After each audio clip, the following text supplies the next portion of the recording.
3। अब ये शुरू हो रहा है। गुलबंद तो रख लूंगी से लेकर के करारी धूप पड़ती है। इस परिच्छेद को देख करके नीचे दी गई आकलन कृति हल की गई है। पहला है प्रवाह तालिका पूर्ण कीजिए। प्रश्न है, जूहू जाते वक्त साथ में ली गई वस्तुएं कौन कौन से थी? रबर कैप, छतरी, राइटिंग पैड, बिजली का बिल।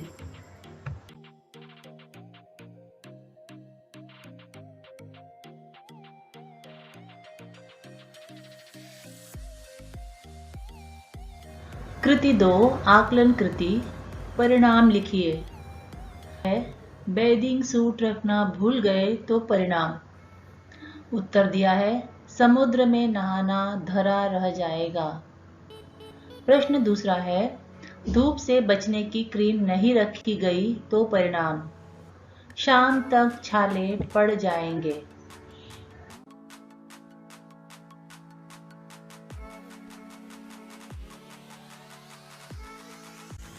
प्रश्न दूसरा दिया है, किसने किससे कहा लिखिए। वे चिट्ठियां भी रख लेना जिनके जवाब देने हैं। उत्तर है श्रीमती जी ने लेखक से कहा। प्रश्न दूसरा है, वहां बहुत करारी धूप पड़ती है। उत्तर है लेखक ने श्रीमती से कहा।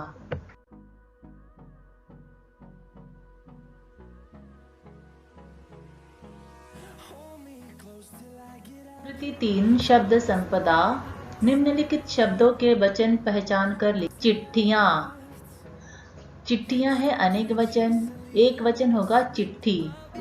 चश्मा एक वचन, वक्त एक वचन, छाले अनेक वचन। उसके बाद है परिच्छेद में प्रयुक्त सर्वनाम ढूंढकर लिखिए। उत्तर है तुम्हें, उन्हें, मैं, वह।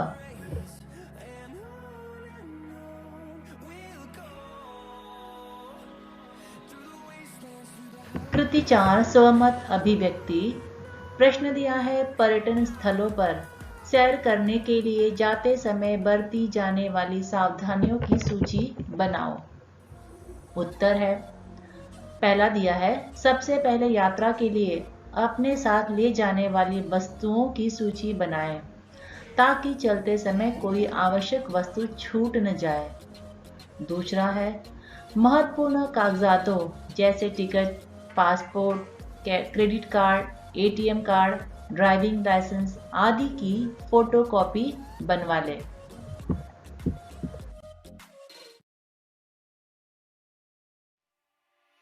तीसरा है, जाने से पहले घर की खिड़कियों, दरवाजों की चटखनियों और तालों की जांच अवश्य कर ले, जिससे घर बंद करते समय किसी भी प्रकार की परेशानी न हो।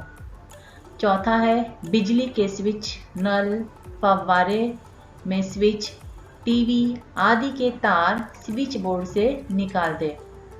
गैस का सिलेंडर बंद करें।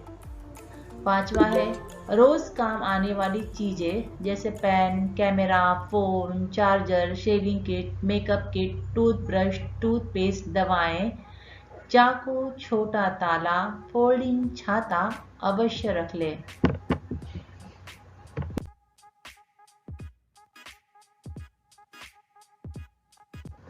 जरूरत के अनुसार ही सामान रखें, कम सामान सफर आसान का सूत्र याद रखें। जाते समय खिड़की दरवाजे के पर्दे खींच कर जाए ताकि बाहर से किसी को पता न चले कि घर में कोई नहीं है। नियमों और कानूनों की अवहेलना न करें, कहीं भी कूड़ा कचरा न फैलाए।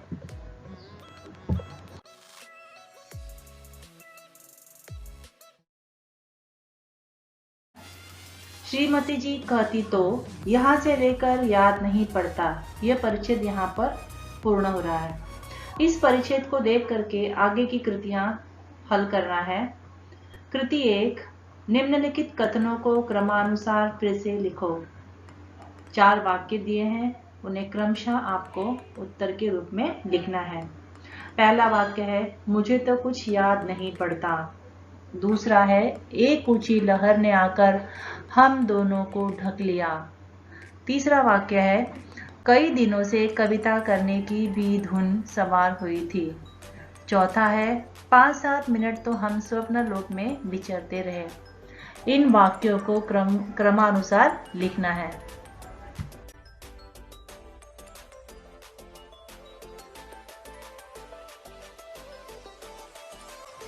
कृति 2, आकृति पूर्ण कीजिए।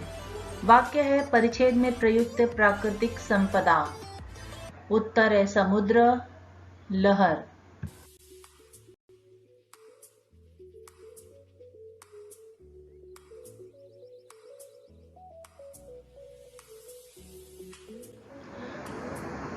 एक दो शब्दों में उत्तर लिखिए। प्रश्न पहला है, श्रीमती जी क्या ढूंढ रही थी? उत्तर दिया है नेल कटर। दूसरा है, लेखक ने थैले में क्या झोंक लिया? 3 किताबें। कृति 3, निम्नलिखित शब्दों के समानार्थी शब्द लिखिए। नया, नवीन, अखबार, समाचार पत्र, किताबें, पुस्तक, समुद्र, सागर।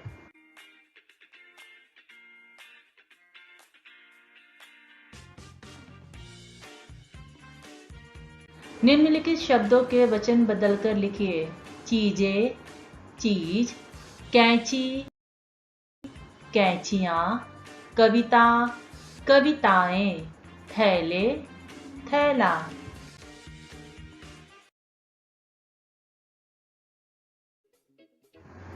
साहित्य में समालोचना का महत्व, विषय पर अपने विचार लिखिए।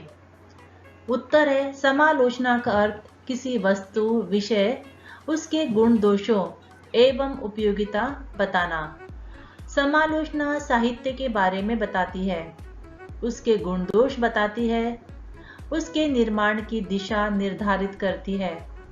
यह स्वस्थ मन से साहित्य या कला का अध्ययन करना और उसके सौंदर्य दिखाती है। लेखक अपनी रचना के द्वारा क्या कहना चाहता है, अपनी बात को पाठकों तक पहुंचाने में सफल हो सका या नहीं? सफल हुआ हो तो किस सीमा तक? लेखक जो भी कहना चाहता है वह कहने योग्य है या नहीं?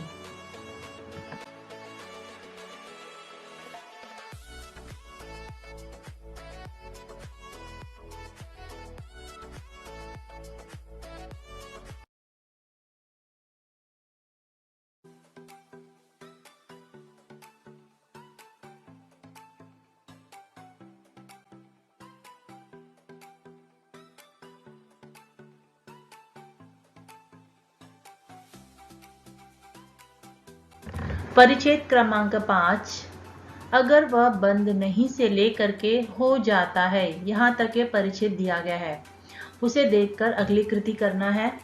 कृति पूर्ण कीजिए। जिस शब्द के साथ पूर्ण लग जाता है वह यह हो जाता है। उत्तर है पूर्ण भयावह। प्रश्न दूसरा है, मैंने तेजी से यह चलाई। उत्तर होगा मोटर।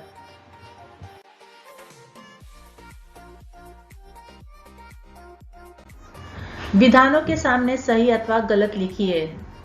प्रश्न पहला है, जिस रफ्तार से हम गए थे दूनी रफ्तार से वापस आए। यह विधान सही है। दूसरा है, अंदर जाकर देखा खिड़की की चटखनी खुली हुई थी। विधान गलत है। कृति 2, आकलन कृति। वाक्य पूर्ण कीजिए। और खिड़कियां खुली रह गई होगी तो उत्तर होगा घर का क्या होगा। दूसरा है, जिस धड़कन का इलाज करने को जूहू पर आया था उसके आगे होगा वह 10 गुना बढ़ गई थी।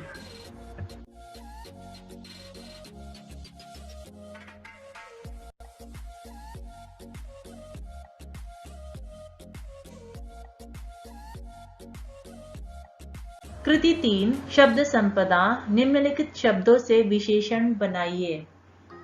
रंग, इसका उत्तर है रंगीन। इसमें प्रत्यय जोड़ करके इसे विशेषण बनाया गया है।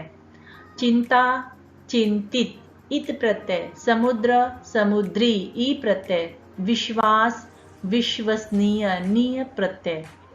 दूसरा है, परिच्छेद में प्रयुक्त युग्म शब्द लिखिए। उत्तर होगा कहते कहते, ठीक ठीक, धक धक।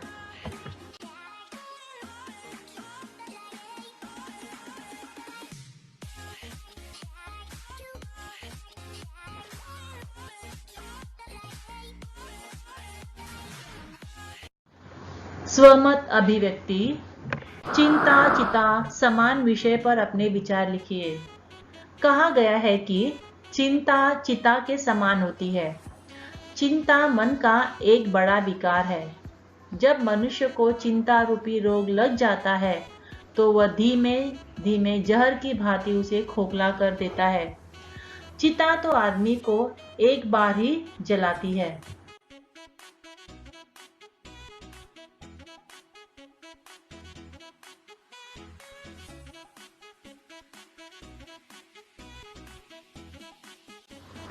परंतु चिंता बार बार जलाती है। चिंतित व्यक्ति हमेशा दुखी रहता है। उसे सदैव भयंकर हानि का डर लगा रहता है। उसमें आत्मविश्वास की कमी हो जाती है। दूसरों के प्रति उसके मन में संदेह बना रहता है। ऐसा व्यक्ति अपने ही मित्रों, अपने ही प्रियजनों के कार्यों और कथनों का उल्टा अर्थ लगा लेता है।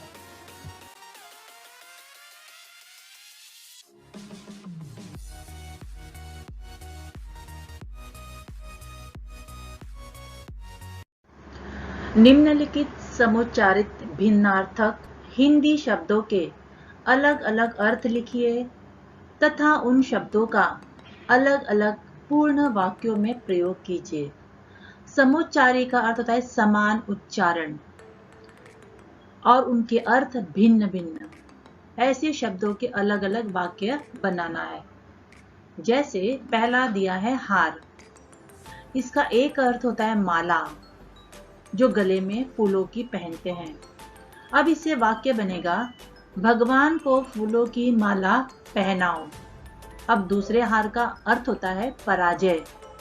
उससे वाक्य बनेगा युद्ध में राजा की पराजय हो गई।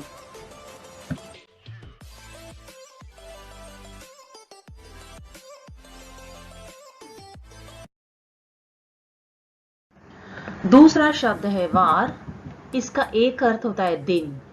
वाक्य बनाएंगे आज कौन सा दिन है। दूसरा अर्थ होगा आक्रमण।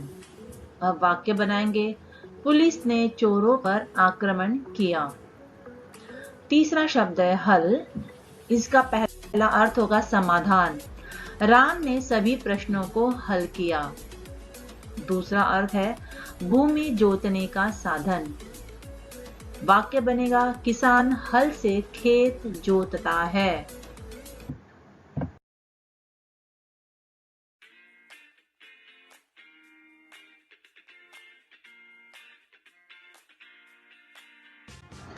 चौथा वाक्य है सीना। एक अर्थ होगा सिलाई काम। वाक्य है दर्जी कपड़े सीता है। अब सीना का दूसरा अर्थ होगा छाती। अब इससे वाक्य बनाएंगे सैनिकों ने छाती पर गोलियां चलाई। पांचवा है ज्वार। एक अर्थ होता है अनाज। अर्थ है ज्वार से रोटी बनती है। दूसरा अर्थ होगा समुद्र के जल का उभार। समुद्र की लहरें जब ऊंचाई पर उठती है उसे हम कहते हैं ज्वार। तो हम कहेंगे समुद्र में ज्वार आता है।